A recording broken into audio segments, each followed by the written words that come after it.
If you find a VHS tape titled Professor Egghead's Adventures, don't watch it.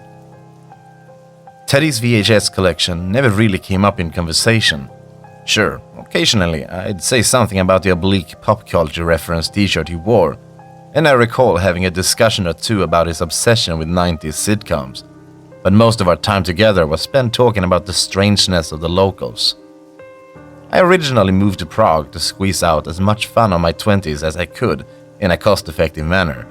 Beer was cheaper than water, rent was infinitely more affordable than San Francisco, and there's something to be said about dating in the porn capital of the world. Teddy's reasons for moving to Prague, on the other hand, were a bit more cryptic.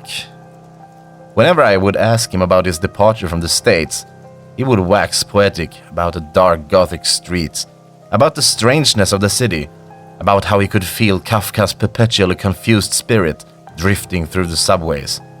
But it wasn't until one rum-soaked evening that he gave me something concrete. "You can also find some pretty niche VHS tapes here," he said, "and I like collecting VHS tapes." Maybe he wanted me to press the subject further. Maybe he wanted to show me his collection, but to be honest, I didn't care. I liked the dude. He was weird, but I liked him.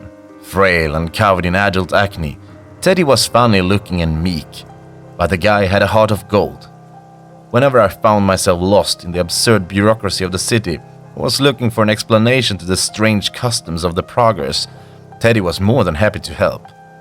He moved to the city just a year before me, yet somehow he had managed to get a grasp on the strange consonant-filled lingo of the locals and knew of just about every expat-friendly gem hidden around the dark alleys. We were on friendly enough terms to be conflict-free roommates and occasionally grab a drink together. I liked the dude. I just didn't want to enter check out my weird hobby territory. It wasn't until he went missing that I saw his collection. A regular VHS tape fits about 4 episodes of a 20-minute show, judging by the sparse amount of space available in Teddy's room. He had enough tapes to stay occupied for weeks. Whilst Teddy was privy to all the drama in my personal life, I didn't know much about his.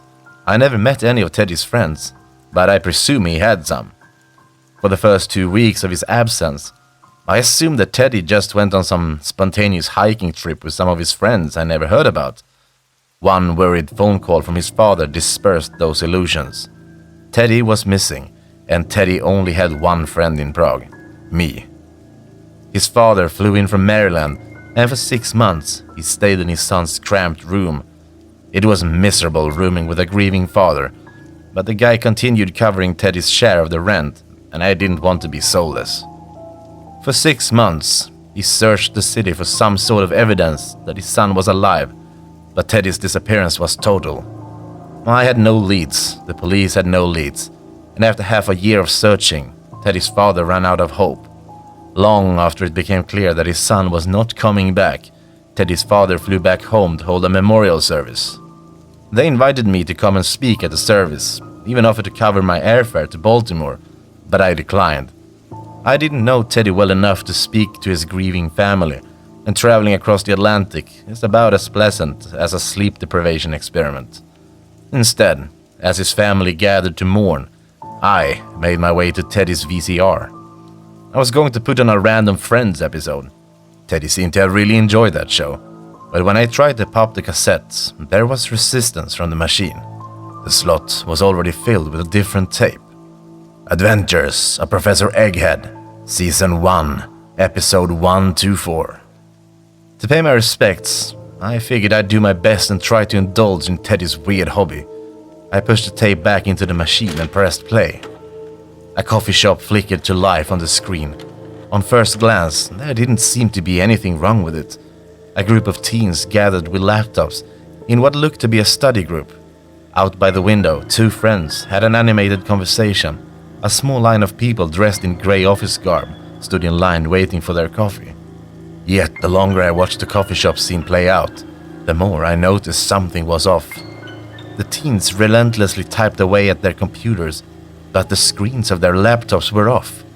The conversation by the window was filled with excited hand gestures and bouts of laughter, yet the 2 friends made no sound when they moved their lips. The line of office workers stood patiently in line, but no orders were ever filled. The whole coffee shop seemed stuck in the same 30-second loop that repeated over and over.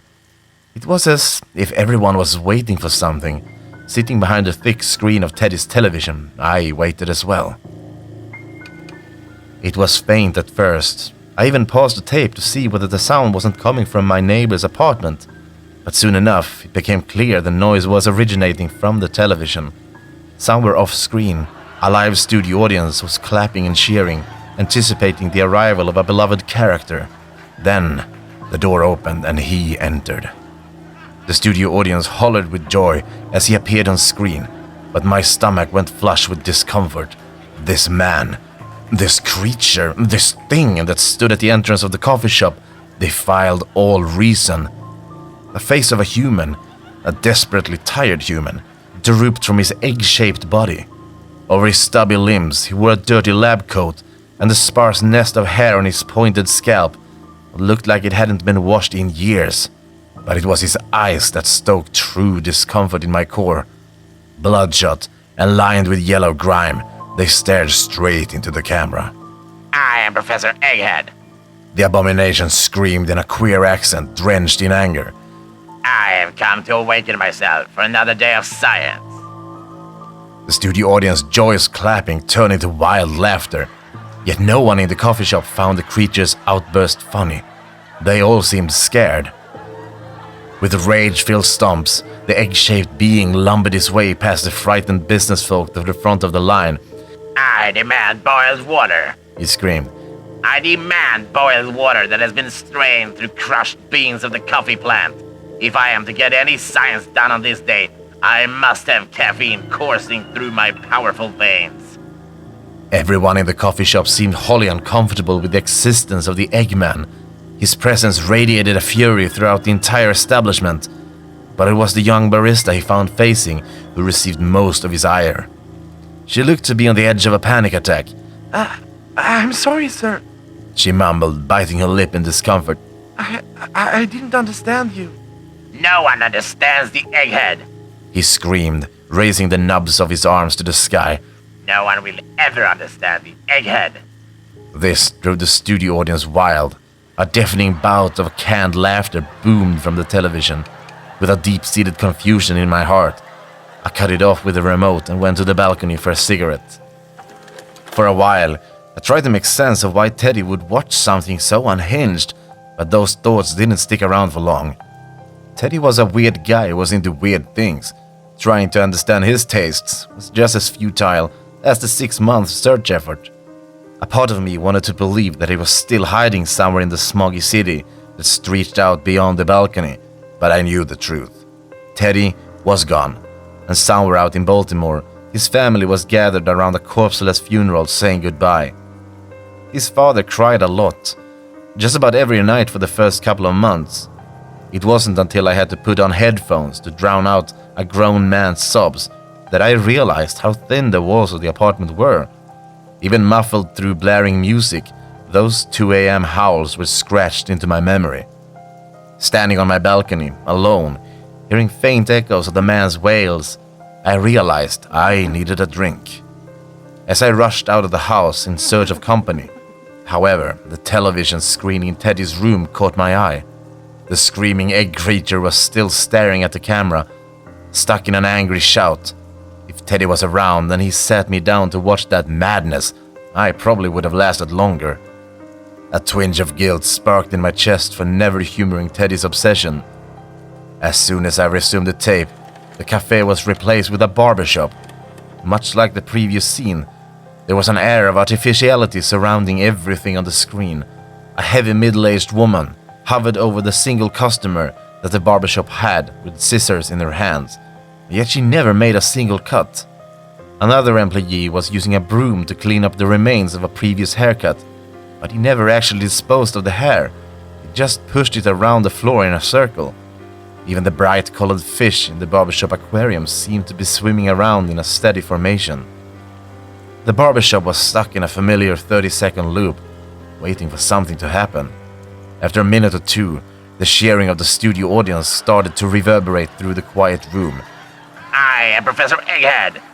The mad creature raved as he burst through the door. I demand that the dead cells be removed from my scalp with sharp knives so that I can be born anew. His words were much angrier than before.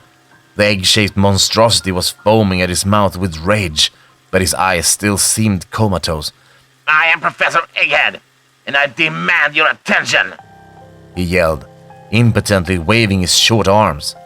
The studio audience found his frustration hilarious. Everyone in the barbershop was doing their best to look away, but the malformed scientist would not be ignored. He wobbled up to the occupied chair and started to nudge it, making the hairdresser's job impossible. Please, sir, could you just wait for your turn? She finally said, doing her best to look away from his horrible, suffering eyes. No! Professor Egghead screamed. I demand attention now! I demand my scalp be cleaned of filth so that I can wholeheartedly commit my egg-shaped body to science. With one swift motion, the nightmarish creature grabbed the man in the chair and threw him to the ground.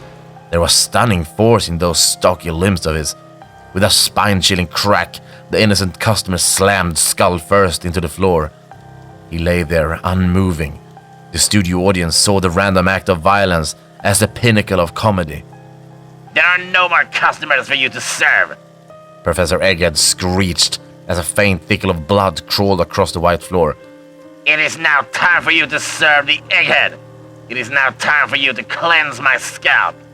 With a clumsy effort, the creature climbed up on top of the chair. The hairdresser was extremely distressed, but the audience found the Eggman's climb to be deserving of a raucous applause. Bring out the knives and alter my appearance, he screamed, kicking his stubby legs in frustration. I am a busy man and there is science to be done. Do what I demand. For a moment, it looked like the hairdresser was going to say something, like she was going to decline the malformed maniac service, but she reconsidered. With shaking hands, she grabbed a hold of the greasy tufts of hair on his oval scalp and started to cut. I am Professor Egghead. The creature screamed, looking straight into the camera. I always get what I desire. All shall be given to me in the name of science. It was as if he could see me, as if his tired eyes were reaching past the television screen and trying to bring me into his demented world. The glimpse into Teddy's confounding media diet was enough for me. I still didn't understand why the guy would watch the tape, but I was certain I wanted to turn it off. I reached for the remote with my sweaty hands, but before I could turn off the television, the screen changed again. For a moment, I was sure my eyes were playing tricks on me, that I was having some sort of psychotic break with reality. But the longer I looked at the screen, the more certain I was of what I was seeing. I desperately scrolled through my phone searching for Teddy's father's number, but I kept my eyes glued to the screen. A colorful fast food restaurant flickered to life on the television. The line to the counter stood still. The customers held their burgers in anticipation, but never ate, and somewhere off in the distance a studio audience started to clap. 2 rings. Teddy's father picked up right away. I found your son, I said. The red uniform was an unusual choice of clothing, and the beginnings of a patchy beard were starting to grow on his face, but I recognized Teddy right away. He was standing behind the counter, nervous, as if he knew what was awaiting him. You found my son? Said the voice on the phone, shaking with breathlessness. Where's my boy? I tried to explain what was happening, but I kept on tripping over my words. The tape, the Eggman, the insane eyes. I didn't know where to start. Before I could gather my thoughts into something coherent, the television exploded into another wave of celebration. I am Professor Egghead. The fever dream boomed from the screen. I demand the grilled carcass of an animal between 2 pieces of processed wheat. I must receive nourishment before I indulge in the science. I'm sorry, sir. Teddy whimpered, unsure of how to speak to the monstrosity which waddled towards him. There are other customers. If you wait your place in line... There are no other customers than me, Professor Egghead. The creature shrieked as he shoved the innocent bystanders to the floor. I demand flesh and bread. I demand fuel for my body so that I can commit my mind to science. One by one, They crashed headfirst into the floor to the crackling joy of the studio audience. Soon enough, the egg-shaped abomination was face to face with Teddy. You have found my boy? Cried a voice from the phone. Please tell me my boy is safe. I will destroy all that is in my path in the name of science. The walking nightmare hollered. Bring me a feast worthy of a philosopher king.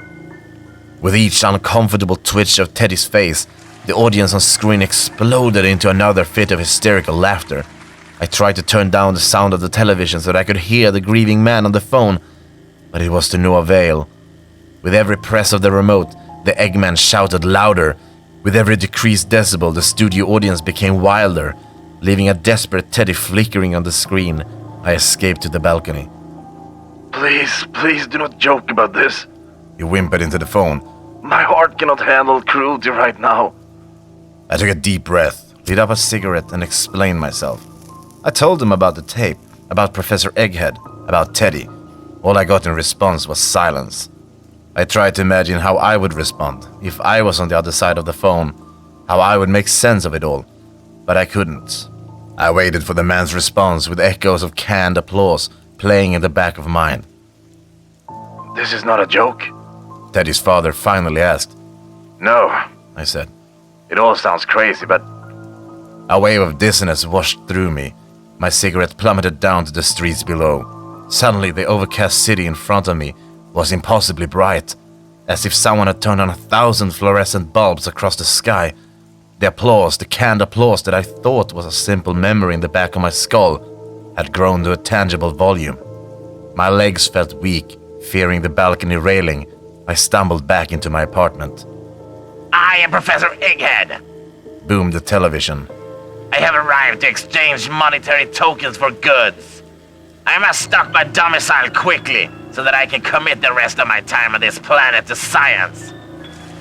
The audience clapped and laughed, but suddenly they went silent. The only thing that I could hear was a gentle, repetitive beep. The beep of a supermarket checkout aisle. What is this? He screamed. In the name of science, what is this? Past the buzzing lights in front of my eyes, I could see a spot of dark. I blindly crawled towards it, desperately hoping to regain my sight. Where is it? Professor Egghead demanded. How am I meant to make a purchase when the sale clerk is missing? As I felt my way towards one part of my universe that wasn't drenched in eye-burning light, a tower of cassettes collapsed against my back. I was back in Teddy's room, and I was looking up at the screen. The television was calming to my eyes, but it stirred fear in my heart. I was looking at the fluorescent-lit checkout line of a supermarket. A trail of blood and bodies led up to an unflattered register. A defiant Professor Egghead gripped his shopping cart and stared into the camera with dead eyes. I have taken temporary leave from the world of science to purchase goods, and this is how I am rewarded? Where's the shop assistant? I demand the shop assistant! He screamed. The studio audience was in complete silence. All that could be heard was the gentle beep of a far-off checkout machine and the professor's labored breathing. Where is he? I demand answers! Where is he? Spit was flying from his mouth onto the camera. In a show of rage, he started jabbing his shopping cart in the direction of the audience. I am a world-renowned scientist, Professor Egghead. I do not have time for this. He wheeled his cart back and forth, foaming at the mouth, as if he were a rabid dog, but something behind the camera caught his exhausted eye. Oh, He said, his voice losing all his fury. there you are. His sudden change of tone made me flinch away from the screen, but his dull eyes followed me. Professor Egghead can see you. He said, his eyes still dead tired, but his mouth forming into a thin-lipped smile. Come back to where you belong. Let me pay for my goods so that I can return to my work in the field of science. The clapping resumed again. It was quiet at first, but as the abhorrent grin of the television grew, the applause became louder and louder. Whatever was happening, the audience loved it. Come on back to Professor Egghead. He said, flashing a smile of thin yellow teeth. I demand attention. The light around me reverberated with growing strength. The clapping and cheering was whistling so loud It felt as if my eyes were about to pop out of my skull. I demand attention! The Eggman screamed, the rage returning to his voice. I demand it! I demand it! I demand... The screen went dark, and so did the blinding light.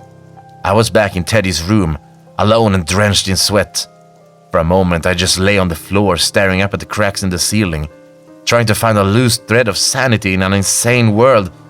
But before I could even begin to process the madness I had witnessed, my phone started to ring. It was Teddy's father. He begged me to turn the tape back on, to rewind and find the image of his lost son, to bring some semblance of hope back into his life, but I couldn't. I refused to be in the same room as this tape, let alone to watch it again. Whatever was on that cassette was cruel and dangerous. I didn't want to end up like Teddy. He offered money, he wept, he got angry, but nothing that he could say or do could make me go back to that hellscape. I offered to mail the tape to him, but the idea of entrusting the footage to the postal service drove the man furious. After 2 hours on the phone, Teddy's father informed me that he would be flying to Prague and retrieving the VHS tape himself. I didn't argue with the man. The thought of not being alone with the confounding reality of Professor Egghead even eased my mind somewhat. With a last-minute flight, Teddy's father would be back in Prague in less than 2 days. I figured I could hold out that long. For a moment, I was calm. But that moment didn't last long. As I went to sleep that night, I couldn't escape the vision of those dull eyes and that angry mouth. Even as I write this, with the morning sun quietly peeking into my room, the visage of the egg-shaped man still haunts me. Yet, it's not the mere idea of Professor Egghead that is stealing sleep from me right now. No, there's something much worse that is keeping me awake. Throughout the night, as I found myself leaving behind my worries and nodding off to sleep, I started to hear things. I hear beeps whenever I'm about to fall asleep. I hear the gentle beeps of a checkout machine. And beneath those beeps, I hear steadily growing applause. I fear that if I fall asleep, even for a second, I will be transported into that same demented reality where the egg-shaped man makes his demands. I fear that I will disappear just like Teddy. I don't know how long I can stay awake. I don't know how to make this stop. All I know is that I don't want to go back there. I don't want to witness another one of Professor Egghead's adventures.